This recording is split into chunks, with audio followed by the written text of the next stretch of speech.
Good afternoon. Welcome everyone to the Bellingham City Council's afternoon committee meetings. We had the Justice Committee met this morning at 10:30. We'll have a report on that this evening at our City Council meeting starting at 7 tonight. But right now we'll go into our first afternoon committee meeting, which is Public Works, Public Safety, which is normally chaired by Terry Borneman, who has an excused absence. I believe, Gene, you'll be chairing this committee?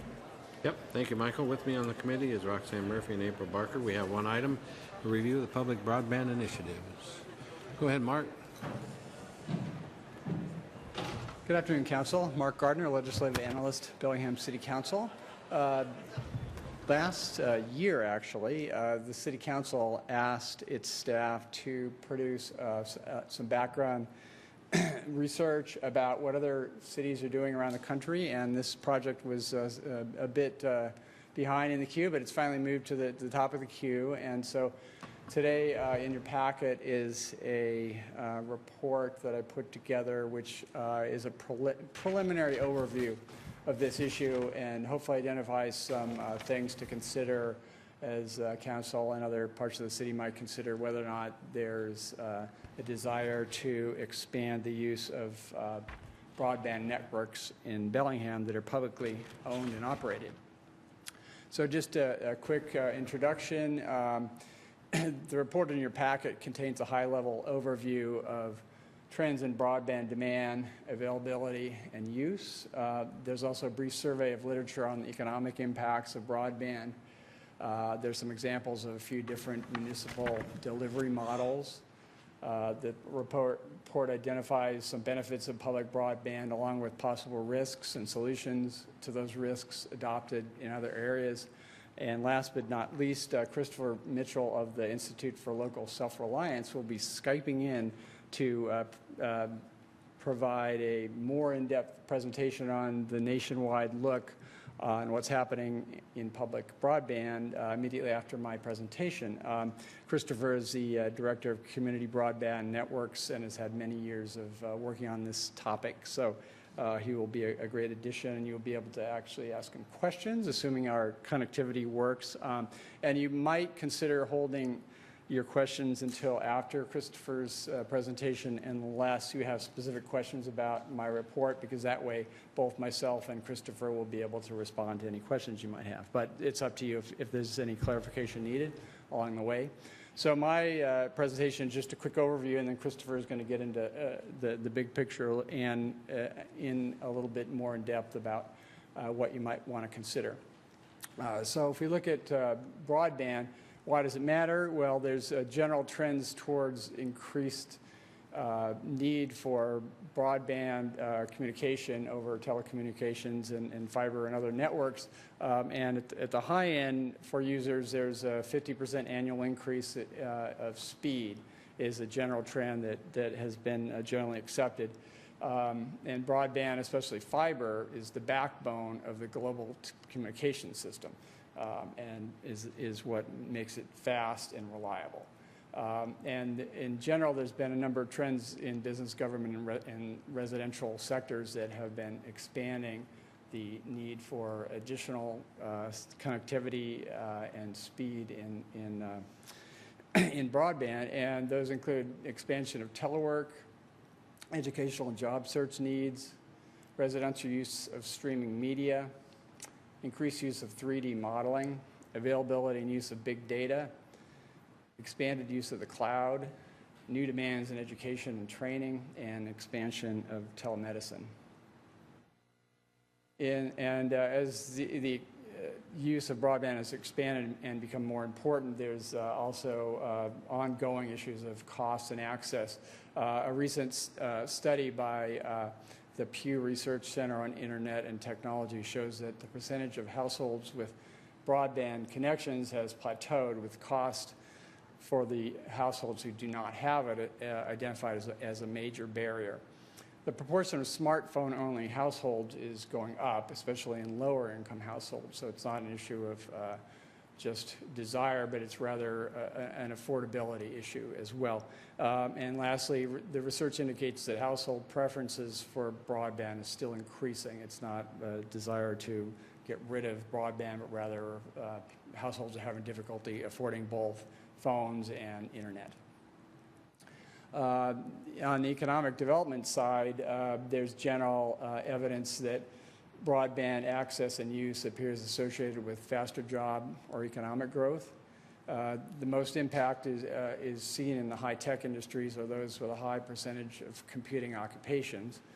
There's some situations where extremely high-speed broadband is required for specific companies to operate. So that's a situation where if you don't have it, you're not going to see certain companies participate, and that's something you can see in certain case studies of other cities.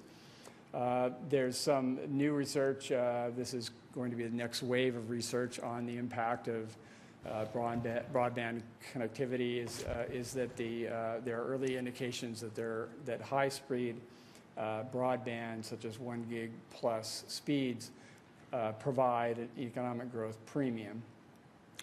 Some of the research also does indicate that there's some things localities need to be concerned about, such as equity issues in particular, which can be worked around if a policy is in place to explicitly deal with equity issues.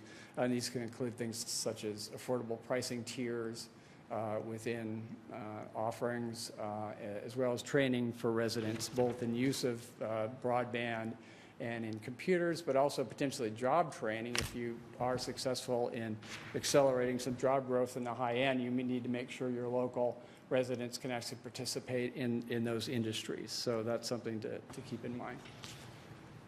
Then the question becomes, why are more municipalities becoming interested in some sort of involvement in the broadband network provision issue?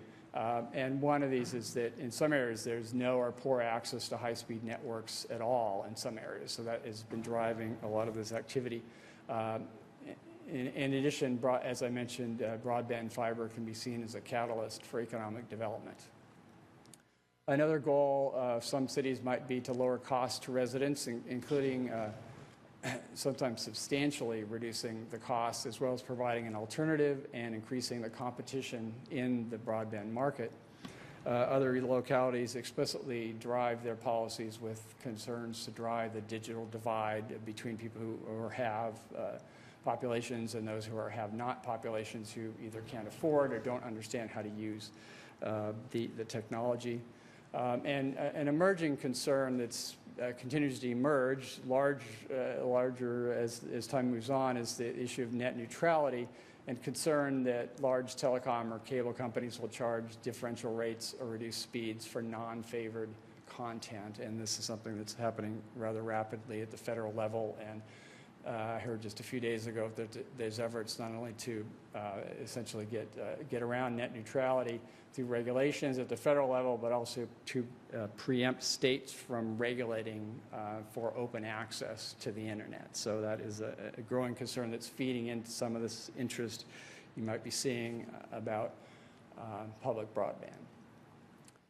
Just to go over a few examples, locally we have Mount Vernon. And they started with a network for their own municipal needs in the mid-1990s. They expanded it to other public entities, including schools, hospitals, the port, and the city of Burlington. A small portion of the network consists of what's called dark fiber, which is basically some entity controls certain lines of the fiber and handles all communication over it. And that is used by certain public organizations, but the majority of what they do is operate their own lines, and then they offer it up through an open access model, which is one where the entity runs the broadband network but opens up to all comers under transparent pricing and use guidelines. And so they've got 8 ISPs currently offering additional broadband connections in Mount Vernon, as well as some of the incumbent telecoms who have their own fiber. And the expansion of their network was aided by a dig once policy, and I'll describe what that is a little bit later.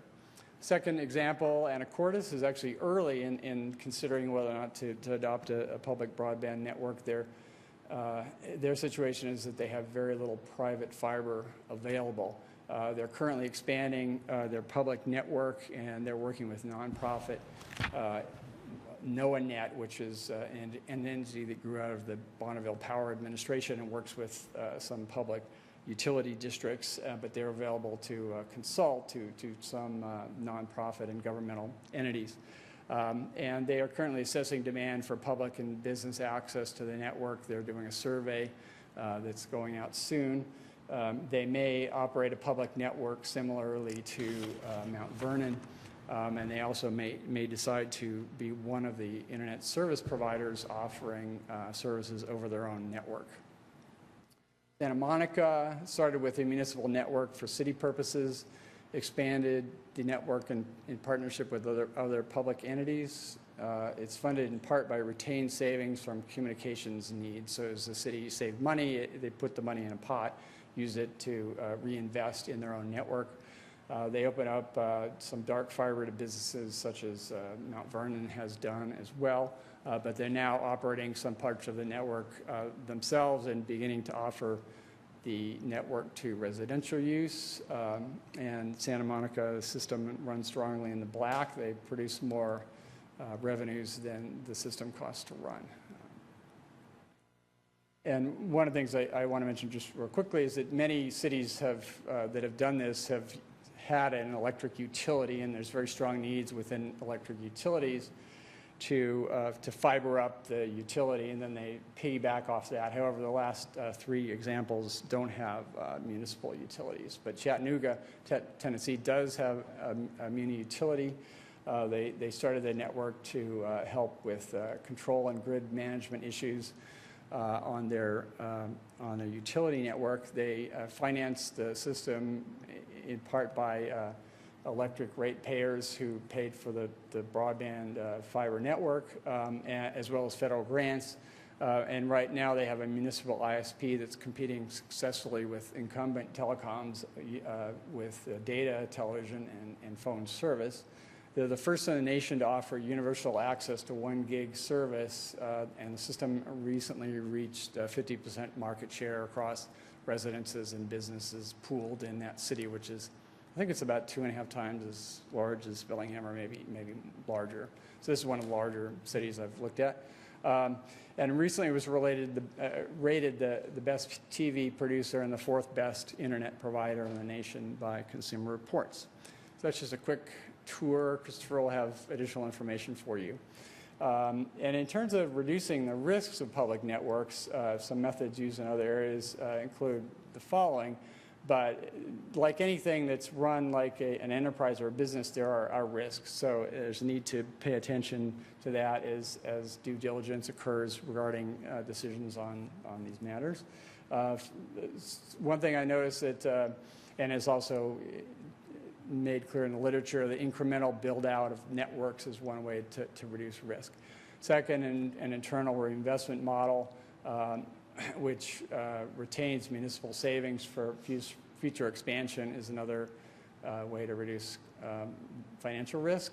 A dig once policy, which I mentioned earlier with regard to Mount Vernon, that's a requirement that conduit is to be installed whenever public or private entities are digging in the right of way. And that's just the piping, it's not the fiber, but it greatly reduces the cost of future fiber installs. Incremental rollout of services when neighborhood demand is demonstrated has been another method that some cities have used, and revenues from that expansion incrementally are then used to finance future expansion. As I mentioned earlier, an open access model it can be used where customer service concerns are shifted to private entities. So the city of Mount Vernon, for example, doesn't respond to customer service requests. An alternative to that model is a public-private partnership where a private entity runs the network. So those are some ways of reducing risk and incrementally building out a network.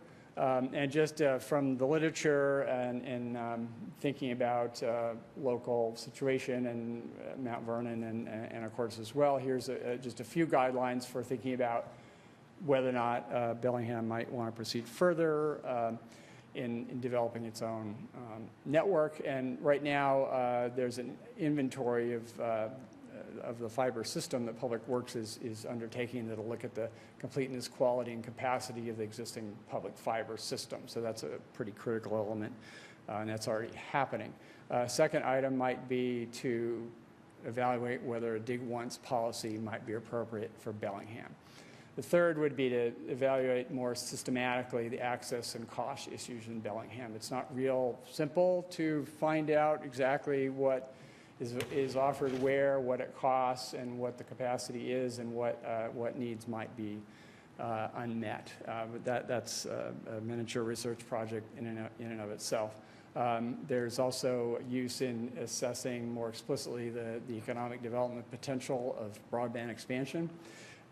Any possible public-private or public-public partnerships to reduce risk or reduce financial concerns are also worth looking into. And lastly, if there were desire to move forward with anything, there would need to be a decision on a delivery model focusing on filling local needs and gaps. So you need to meet the needs of the local market, and every market is different.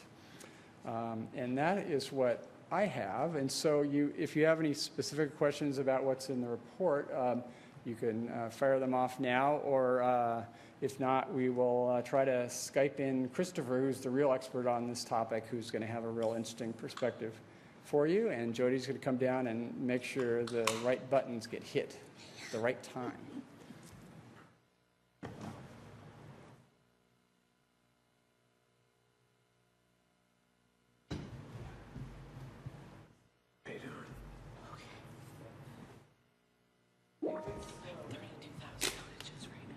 That many? Holy Toledo.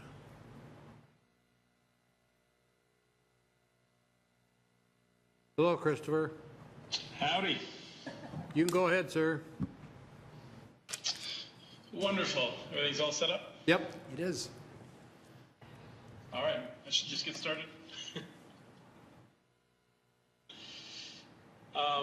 So I would have liked to have seen what Mark had led off with. I have a sense of what he was saying, and I suspect that I'll follow on nicely to it. I usually like to start, even before I introduce myself, with just a sense of what I think we should be looking for, and what I think a lot of people, businesses, residents, local leaders around the country are looking for in terms of internet access. And that's an internet service that works like our electricity, which is to say that when I use my toaster, I don't have to turn off my light bulbs. The goal is for a system that generally allows me to do everything that I would like to do. So I don't often talk about megabits and gigabits, although I like to start off with the definition of a gigabit being a capacity of a connection that basically allows you to do whatever you want, and then leaves a lot of room for growth.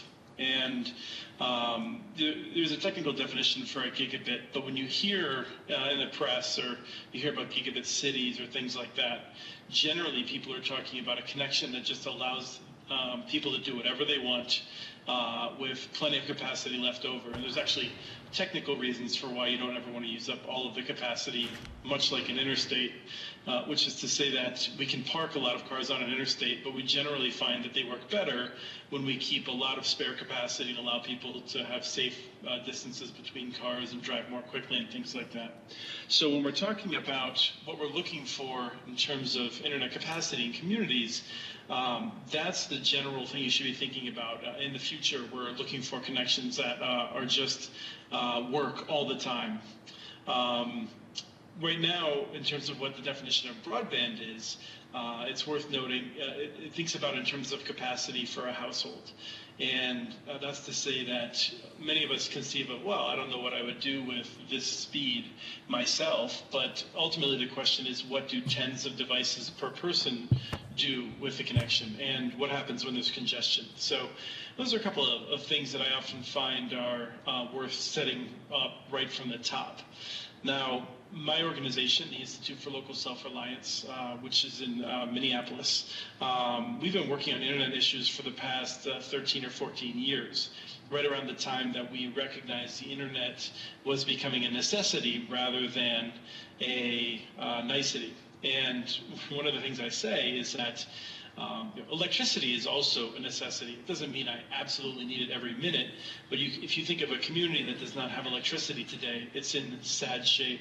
And that's true also of broadband, which is to say high-capacity internet network connectivity, particularly for businesses, but increasingly for residents.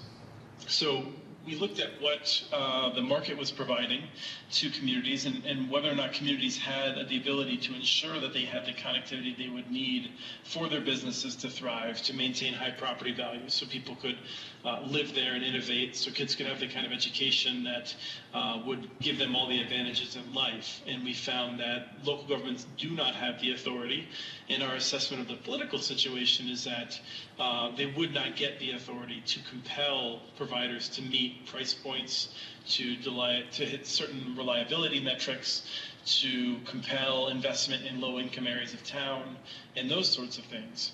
So my organization, which for 44 years has focused on how communities can really thrive, mainly by focusing on infrastructure and political authority issues, we looked at how a community could make sure that it would have the internet capacity that it needed.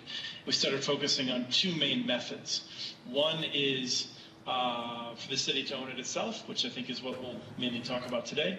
And the other is cooperative efforts, which is more typical in very rural areas where you may have a number of towns that are all less than a few thousand people. So for the perspective of this talk, I'll talk more about what cities are looking at. It's been 21 years since the United States of America, the official United States policy went from one of kind of regulated monopoly to competition. And yet most people would argue that that policy has failed in U.S. cities.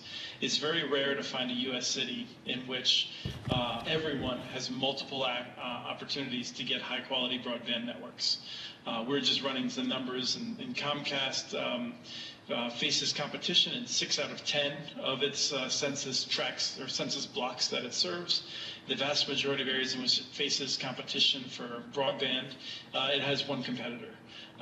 In our anecdotal, talking to communities, hundreds of communities at this point, but also looking at reviews of services suggests that both small businesses and people really want additional options. I don't think it's because people want to change their service providers on a regular basis, much like we might change cereals on a regular basis.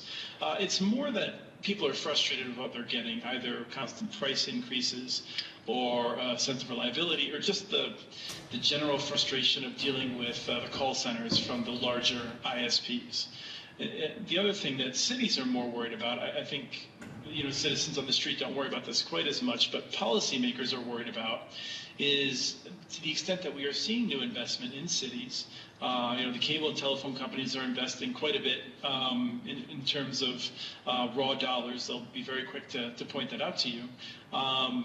They are investing in areas in which they can compete for higher margin customers, which is to say areas of town in which people are willing to pay more for higher quality services and things like that. But there's not robust investment in lower income areas of town, and I think that is something that is very concerning to policymakers. So from a national landscape, the major issues that we see are people generally want a better service, more reliable, at lower prices. And I think that's pretty reasonable, frankly. From where we do see price competition, people do get it. So this is not a fantasy that they're living in when they desire those goals. And then the other thing is universal access, making sure that everyone has access to these high quality services. I know that in Bellingham you have some competition from Wave, which is a company I'm somewhat familiar with. I think it's interesting how you see they have different service reviews in different parts of the Northwest where they serve, ranging from people that are very highly satisfied to people who are unsatisfied. What's interesting to me, though, is that over the long term, I think few people will expect Wave, and not just to pick on Wave, but any ISP that is competing heavily against entrenched incumbents, we would not expect them to last a very long time, which is to say that if you look at all of the companies across the United States like Wave that exist, we expect there to be stronger consolidation, in particular right now when the federal government seems likely to approve many mergers. So one of the things I try to caution people, and I think that this comes somewhat naturally to your job, is as elected officials, is to consider time. Even if Wave is meeting some of the goals that you need to make sure Bellingham is competitive, you don't have any control over their choices if they decide to combine with another company, if Comcast decides to buy them out, or if another company decides to buy them and lower their quality standards.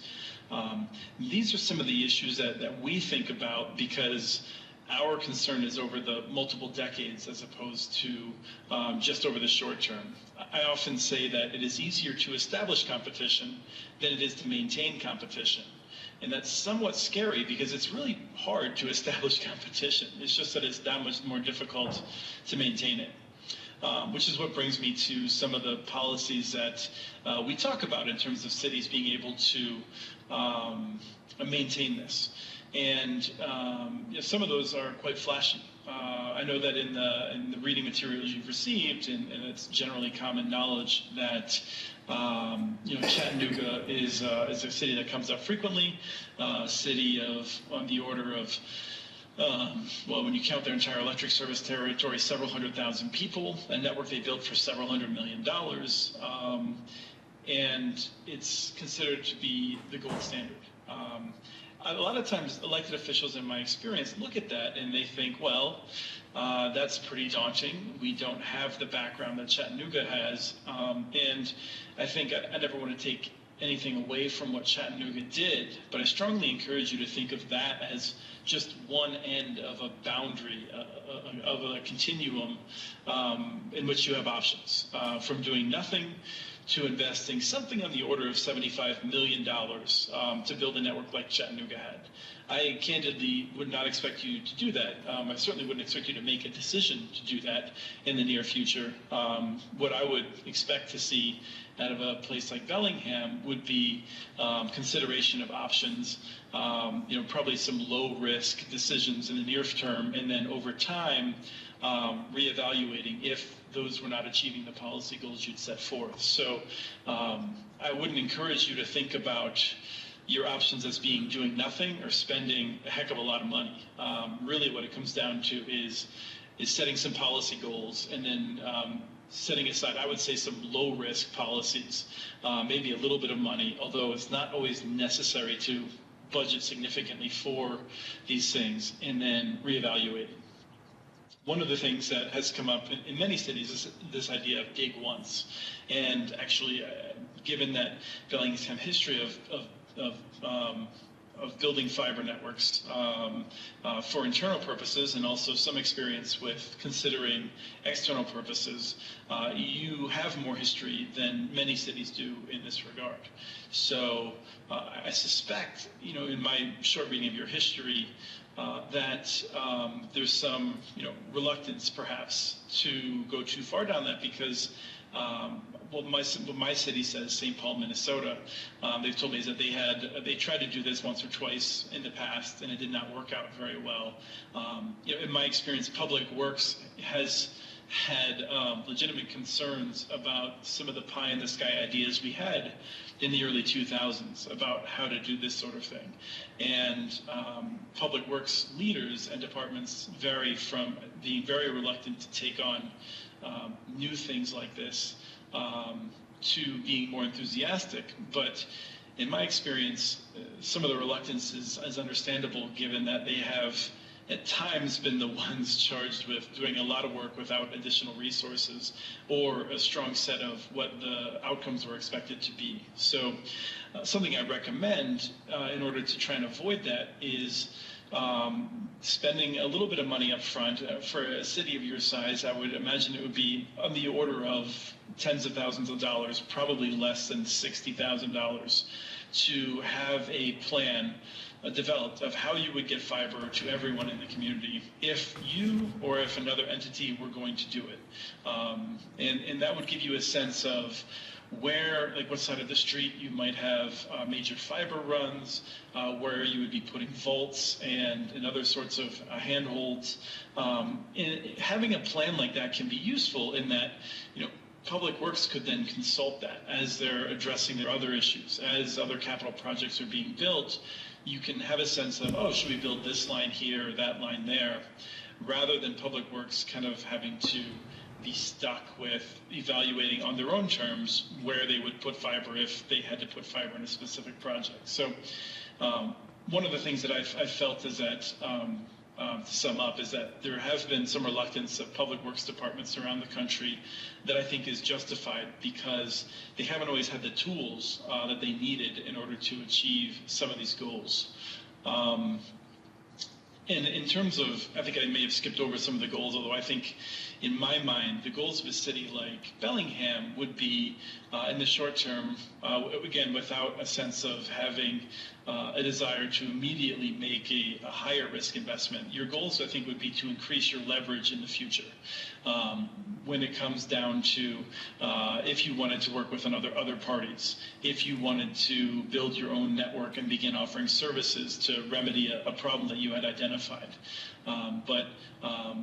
In short, the longer you take to develop some of these assets, the less they cost to develop. And I wouldn't say that you have to identify a problem immediately. You don't have to point any fingers at existing providers, but noting the trend and noting that you can start building assets today at a very low cost that could be more useful in the future for remedying problems if a business as usual course doesn't solve them in the ways that I would not expect them to be solved, which is to say, we don't expect it to suddenly be profitable to serve low-income areas. We don't expect robust competition to change the market for small businesses in the near future for having very high cost connectivity at low prices. To some extent, a dynamic that we are seeing right now is that, historically, several $100, $800, $900 for a high-quality connection to a small business may have been more reasonable. But that will change for you regionally if, for instance, Mount Vernon and the communities surrounding it begin lowering that price significantly.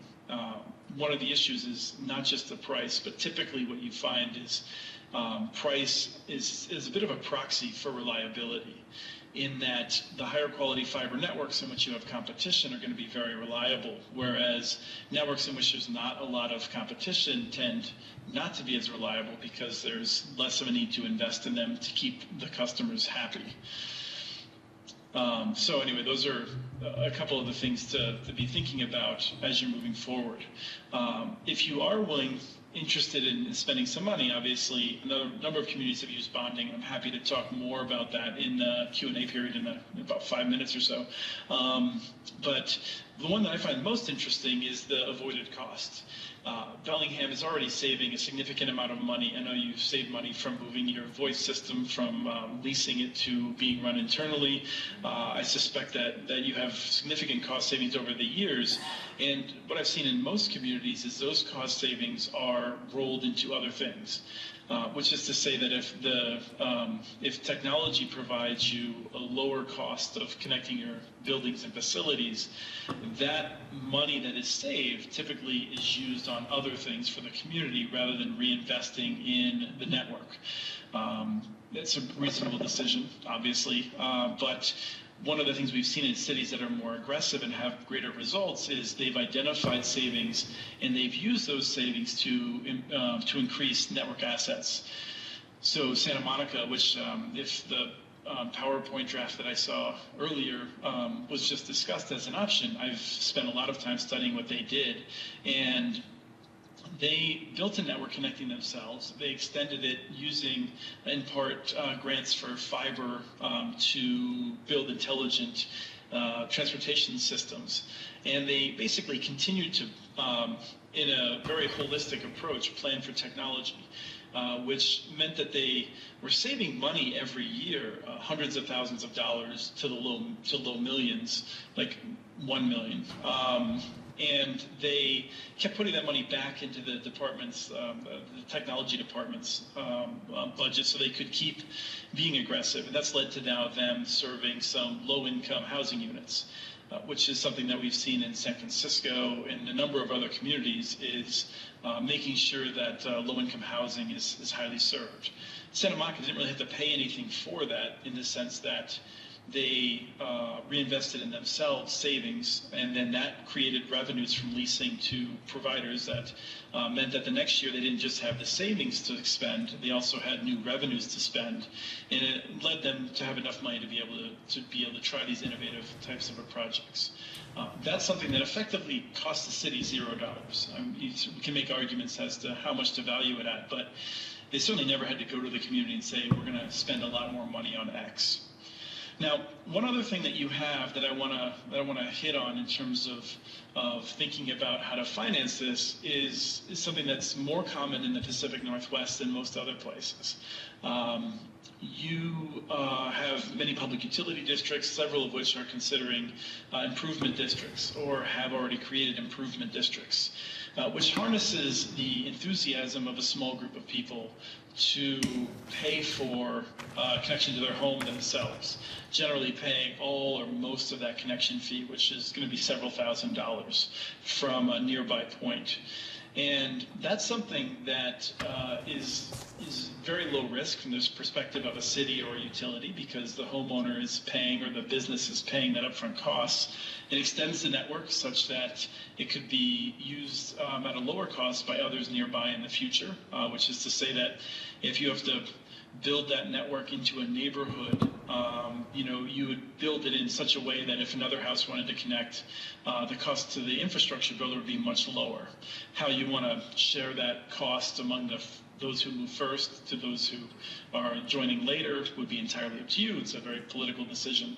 But this is something that we've seen, and what I find interesting is in Ammon, Idaho, which is another city that does not have a municipal electric utility, they're using this model. It's very low risk, and they are seeing tremendous enthusiasm, and beyond even what I would predict. I'm someone who tries to be somewhat conservative about predictions. I would have expected that the city facing cable and DSL competition would have had well under 50% take-up. They've had on the order of 70-75% interest in the first area that they've served. So I think that kind of interest will only grow over time as people see the value of these higher capacity connections. So there's a number of interesting models that one could pick from. And when you make a decision to pick something like that, you're not deciding that forever. It's kind of like getting your toes in the water to get a sense of how it works and then reevaluate. So I wouldn't view some of these decisions as being permanent. Again, I would be thinking of it as trying to increase your future freedom to make decisions. And then finally, I wanted to say that you're smart to be doing this inventory. This is something that I think every community that does is surprised at how many assets they find. Having lost track of assets is nothing unusual. It's unfortunately very common, both in the public sector and to some extent the private sector. And so I'm glad you're doing an inventory. I think it's going to be something that will provide you with more tools than you may realize you already have. As of right now, the screen has gone back to being an amazing display of horizontal lines moving, but I'll listen for any questions you may have. Sure. Thank you, Mark. We got about 5 minutes. Committee, any questions? Council, Michael? Thank you. I don't know where to cover this in 5 minutes. I do want to say that I'm very much interested in a dig once requirement. I'd like to hear from Public Works about that. As indicated, this just means they put down the conduit. The fiber comes at a later date at almost no cost.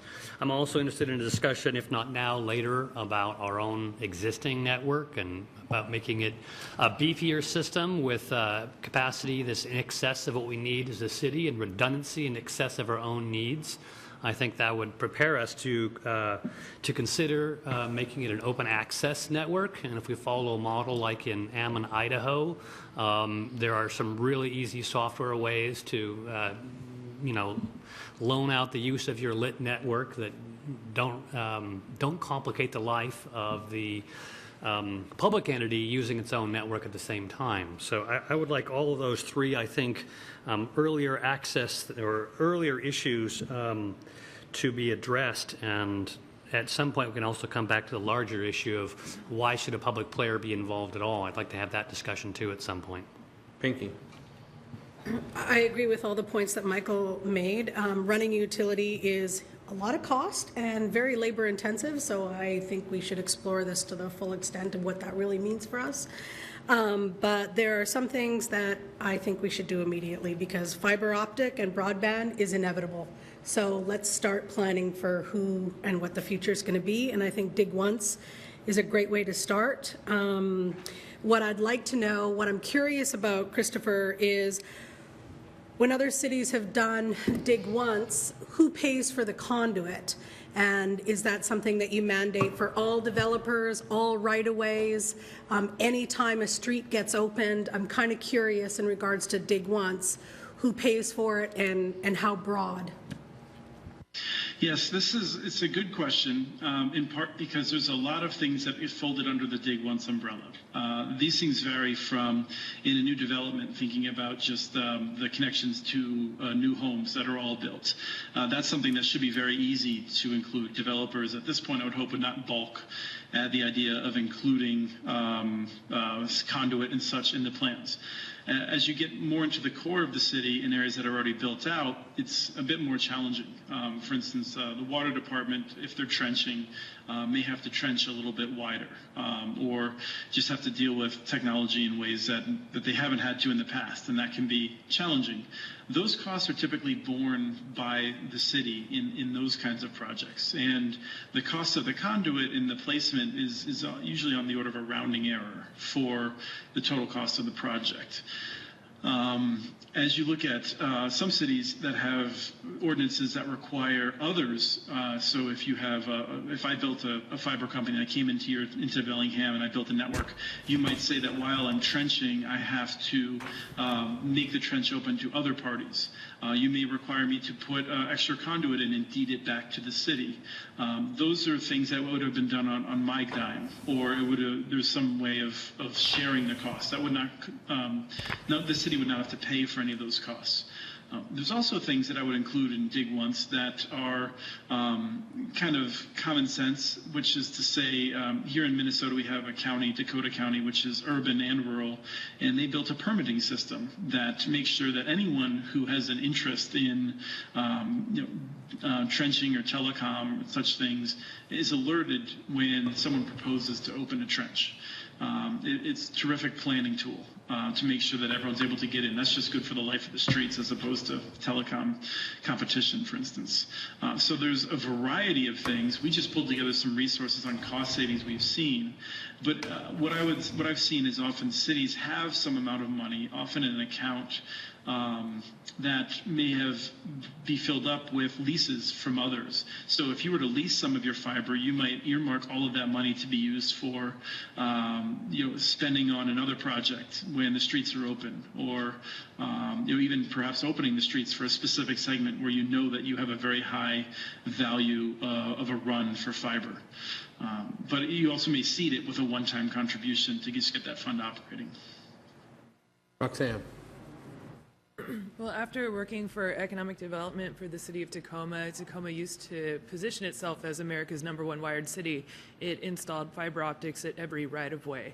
I'm not trying to turn Bellingham into that, because that is an extraordinary expense. However, I believe there are so many things we can do, just as we've been discussing. I'm really interested in this point in public and private partnerships, the way that the organizations that we have and will continue to work with can help us with the fiber optic installation, in addition to some of our own municipal investment to show that we care about this.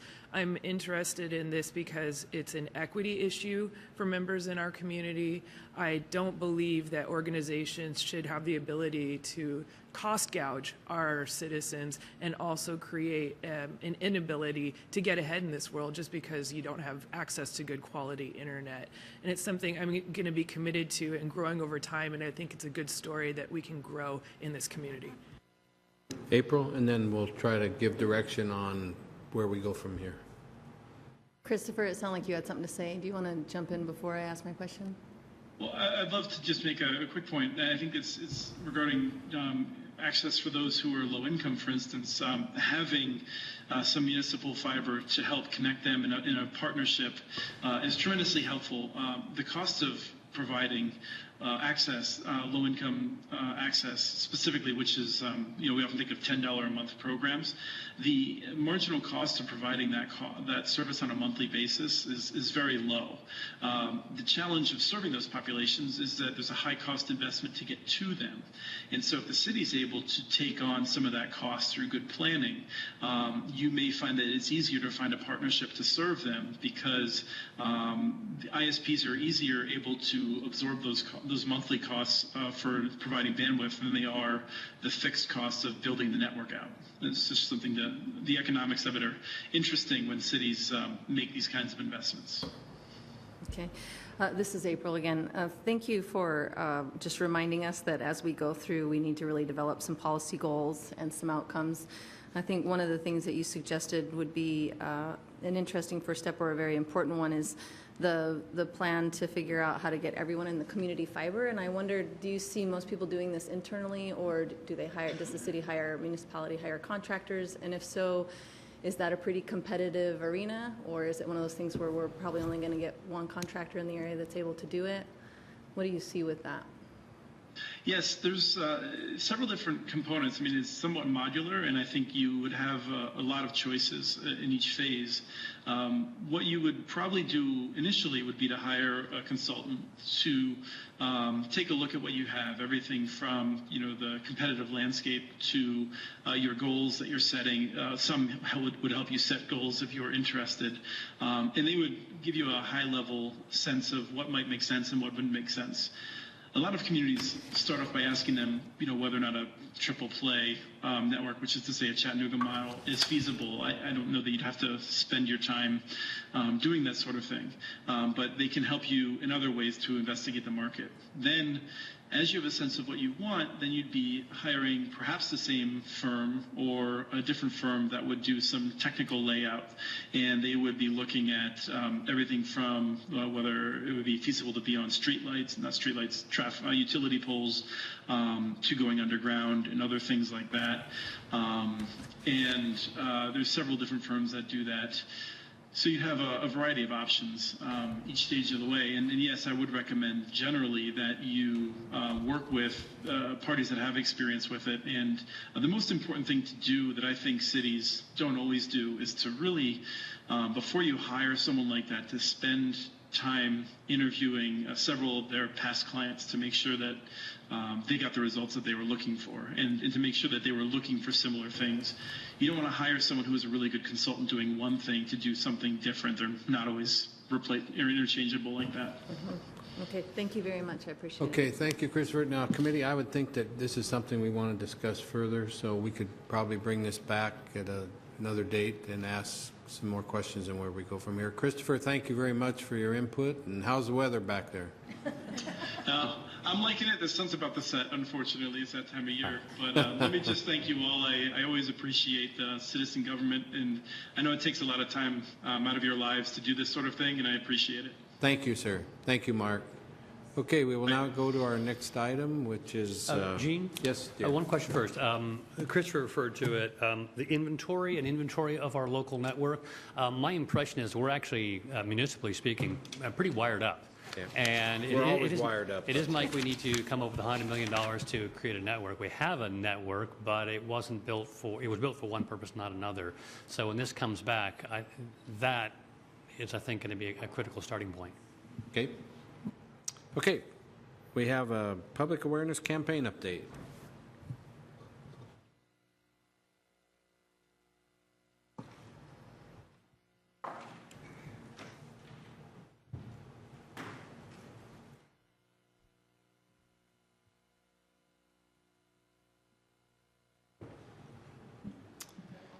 Well, you got them all lined up there, Ted. That's pretty impressive. I do. We'll move it right along here. Ted Carlson, Public Works Department.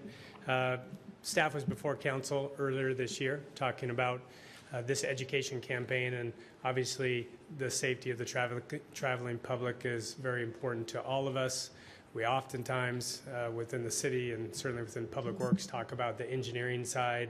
What can we do to make it safer for non-motorized travel, bike lanes, pedestrian facilities, crossings, and certainly the police department focuses on the enforcement side of things. But obviously education is very important, and so we're taking some time to address the education side of traveling safety, and staff is here to give a presentation on where we're at, provide a bit of an update. And I'm going to go ahead and throw it over to Kim Brown, and she'll get us started.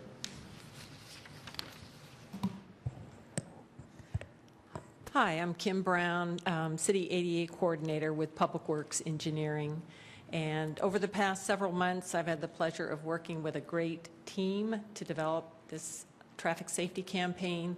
And each member of the team is going to be explaining a different component of it. So I will be starting about why the need for the campaign. Amy Cloud, our Communications and Outreach Coordinator for Public Works, will talk about who we were trying to reach with the campaign. Doug Dahl with the Washington Traffic Safety Commission. He also writes the Rules and Road column in the Herald. We'll be talking about the education piece, and then Sergeant Carr Lanham will be talking about the enforcement piece. So, why a traffic safety campaign? We came before you last April as we were gearing up for the campaign.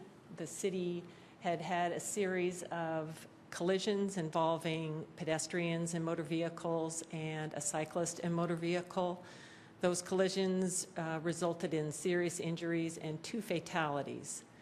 We showed you collision data for the past 5 years in Bellingham and outlined our approach to developing a comprehensive campaign that's in line with the direction from the pedestrian and bicycle master plans. So we're here to show you the results of our work, and I'd like Amy Cloud to come up. Can you see me?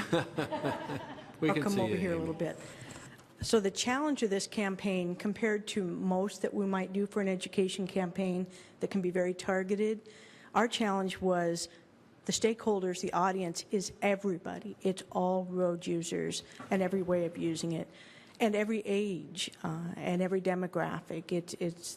We couldn't parse out anybody. We had to include everybody, which meant that the communication had to appeal to everybody, and that's challenging in itself.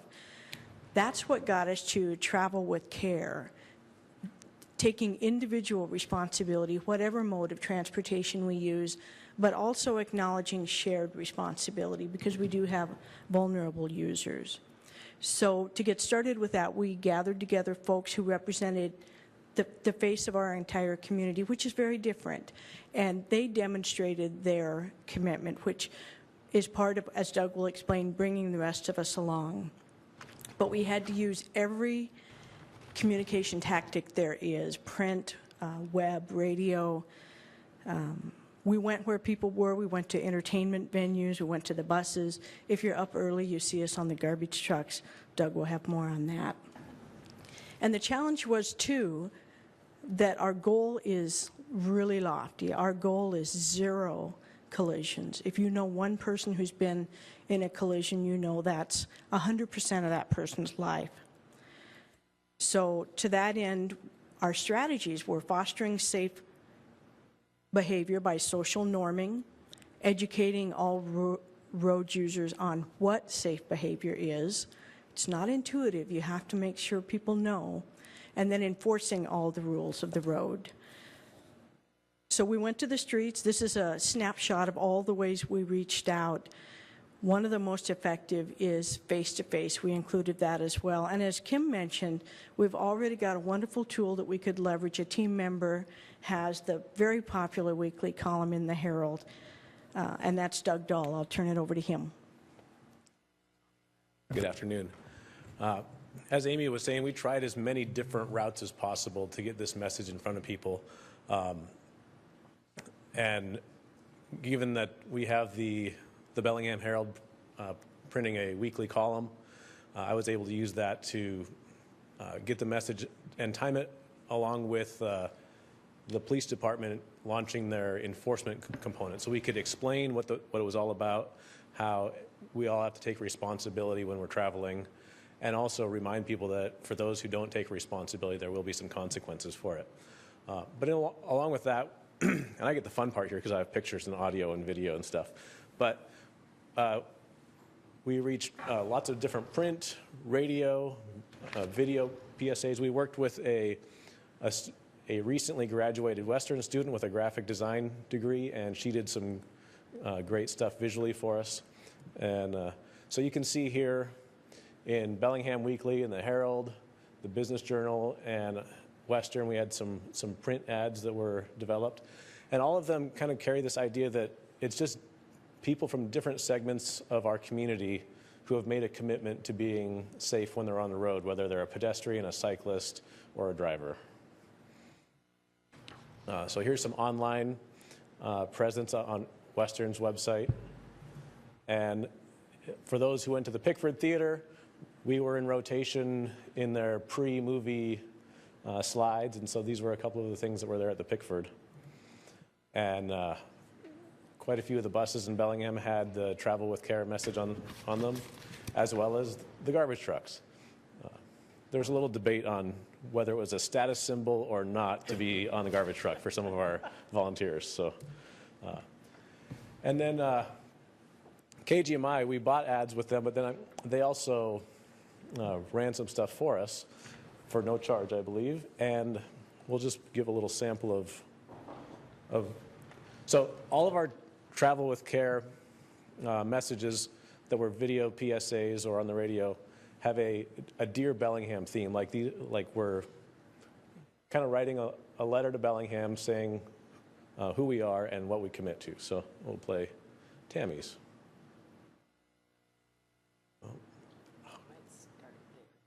Okay. Oh. Why will it not play? There we go. Here in Bellingham, we're always on the move. Biking, running, walking, driving. In this beautiful city, there's always something to do. But sometimes all that hustle and bustle can lead to dangerous collisions between vehicles and pedestrians. And that's why people across Bellingham are committed to travel with care. Let's hear what Tammy has to say about it. Dear Bellingham, I like you. I work at the Downtown YMCA where we serve all ages from babies to seniors. But I'm concerned about our young families and our grandmas and grandpas as they cross the streets downtown to come to the Y. I promise to stop at red lights so I know our future leaders and beloved seniors are safe when they cross. We're in this together. I'm Tammy Bennett. Let's travel with care. To learn more about Bellingham's Travel with Care campaign, visit cob.org/travelwithcare. Together, we can keep everyone on our city streets safe. So what you heard Tammy say is what each one of our spokespeople said for us in this campaign. And if you want to see more of those or hear more of them, they're also on the city's website. In addition to media, we tried to be face-to-face with people in the community when we could. And so we participated in Downtown Sounds and the Info Fair at Western, and found that, particularly at Western, we had what we felt was a very informed road-using group there who are aware of traffic laws and were willing to take the prompt to be more cautious on the road. One other thing that we did is an educational video, and we worked with EJ Visuals here in Bellingham, and Arrow produced a really excellent video. This is 4 minutes long, so I'll just warn you up front, it's longer than your typical PSA, but I think it's really worth seeing. So. Oh. There, that's the spot.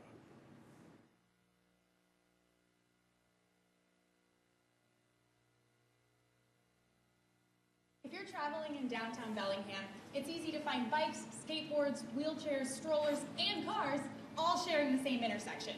With this much action, here are a few reminders to keep us all traveling safely.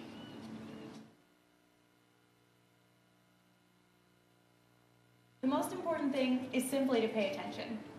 If you're listening to music or on your phone, it's easy to be distracted. Take a break from your phone and look around. Everyone knows to look both ways, but make sure you really see what's happening down the road. Make eye contact with drivers. You want to know they see you before you step into the road.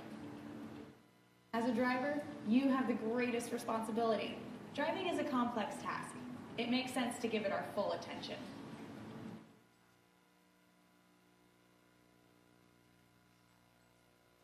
Pedestrians have the right-of-way at crosswalks and intersections. And even if there are no stripes on the pavement, wherever two streets intersect, it is a crosswalk, and you must yield to people who want to cross the street. As a pedestrian, it can be dangerous to cross the street away from an intersection. Cars are not expecting you and may not see you.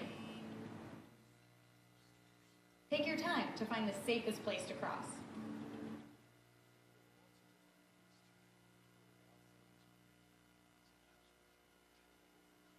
Bikes follow the same rules of the road as cars do. If you're on a bike, the stop signs and signals that apply to cars also apply to you. Anytime you're on a bike mixing with cars, for your own safety, be as predictable and visible as possible. Use hand signals to communicate with drivers. If drivers know where you're going, it's easier for them to choose a route that doesn't involve colliding with you. If you are riding at night, use lights. The legally required setup is a white light up front and a red reflector in back. When you are driving, give cyclists plenty of space. If oncoming traffic doesn't allow you to pass without leaving at least 3 feet, just wait a bit. A bit of lost time is a bargain compared to living with the effects of a collision.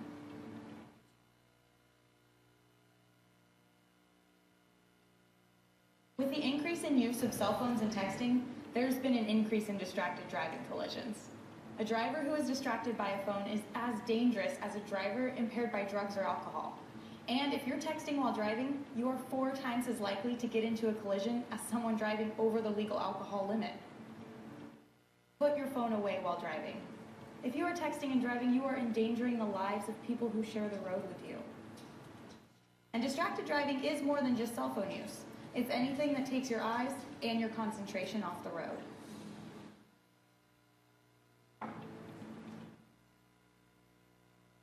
Unfortunately, we've had 6 serious crashes with cars colliding with pedestrians and bikes in recent months. Bellingham police have increased traffic patrols to help reduce dangerous behaviors in high-risk intersections. But it's not just about giving tickets to violators. It's a reminder that each of us shares the responsibility to keep our streets safe. Our goal is 0 collisions between cars, bikes, and pedestrians. Police are looking for things like distracted drivers, drivers who don't yield to pedestrians, cyclists who don't obey the rules of the road, and pedestrians who step into the street before checking for traffic. However you travel, don't let distractions take your attention away from safely getting where you're going. If we each take responsibility for our own safety and look out for the safety of others, we can make Bellingham an even better place to live, work, and enjoy. We're in this together. Travel with care, Bellingham.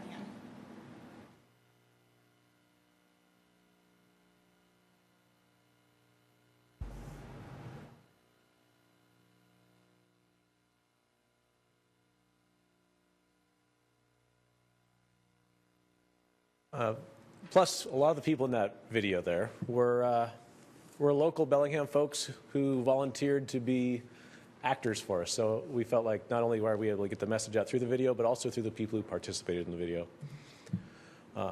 So that's kind of all of the different routes that we use for education, and I'll turn it over to Carr for the enforcement side of things. Hello. The police department's done about 80 hours of enforcement or education outreach at this point. Our goal is, of course, to stop those unsafe drivers and actually unsafe pedestrians, help them identify what behaviors that they're doing that be dangerous to themselves, other pedestrians, other drivers, or bicyclists. Our goal is really to get compliance. We've been trying to educate them with the cards that you see, giving them warnings, giving them an educational opportunity, because our goal really is to make people more alert drivers, and really literally to travel with care. As we move along, we'll be doing more progressive enforcement, but our goal is really not to write a lot of tickets. Our goal is to save lives. Through the data that Kim Brown has provided through the Traffic Engineering Office, we've identified the vehicle pedestrian locations through the city. There's the downtown area, Bakerview, Cordata, Meridian, Sunset, Alabama, Woburn, Lakeway, and Samish Way. And these are the areas we're going to continue to do our educational opportunity and as we progress towards more enforcement.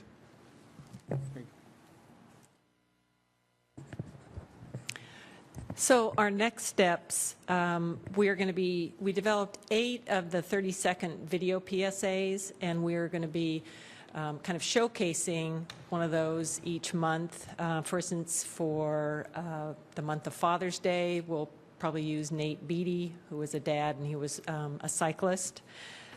Also, the Washington Traffic Safety Commission awarded Bellingham Police a $53,000 distracted driving grant, so we're going to be able to continue to fund the Travel with Care campaign, expand on it, and continue with the targeted education and enforcement.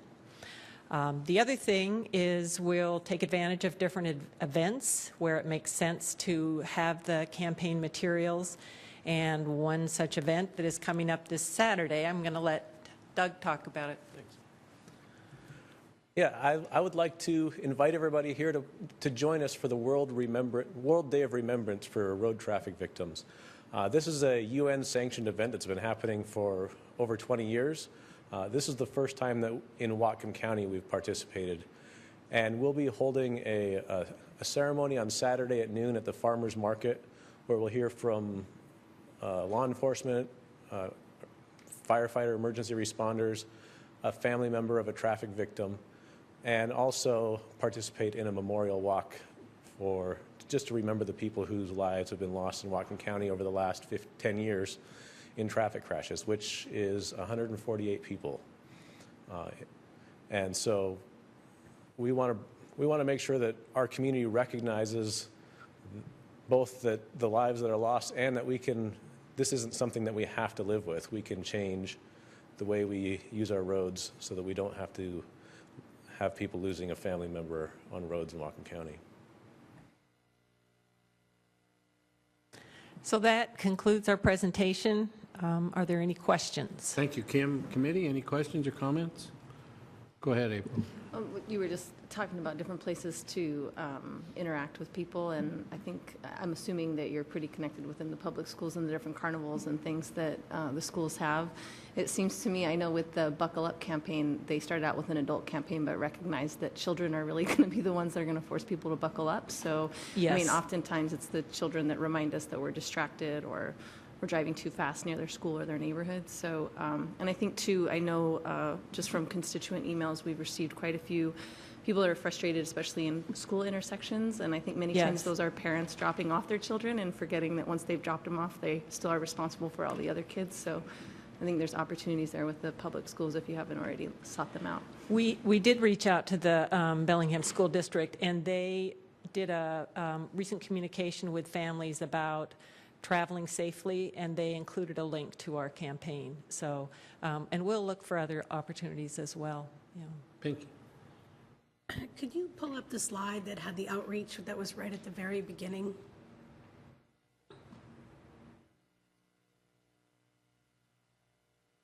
Okay.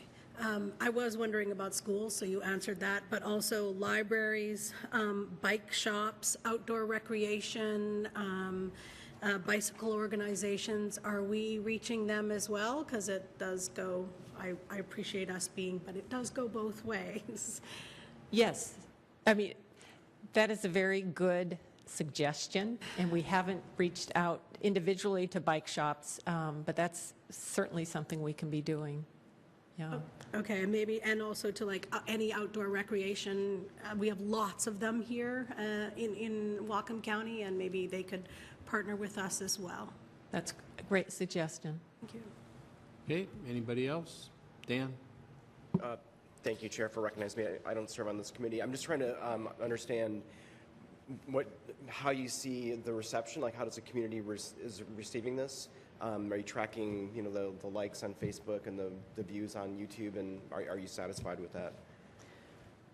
We are tracking those things, and Amy Cloud and I recently had a meeting with the Herald, and so we have all the data on hits on the different ads and digital ads, and if you want any of that information, Amy actually has a report.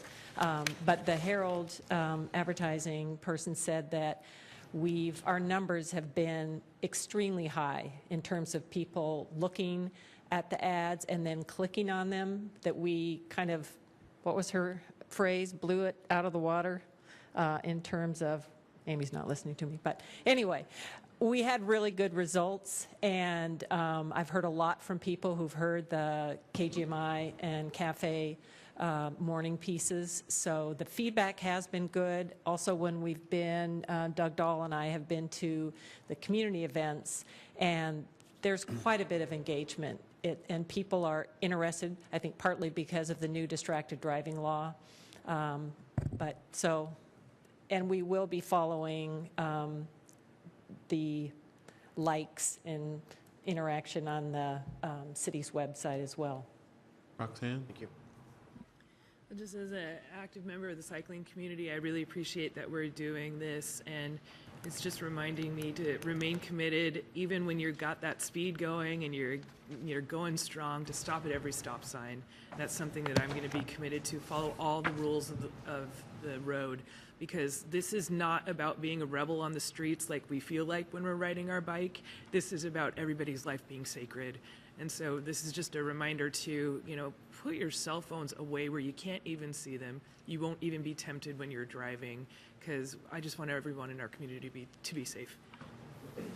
Okay, thank you, Kim. Thanks to your committee, and thanks to everybody. And that is end of committee.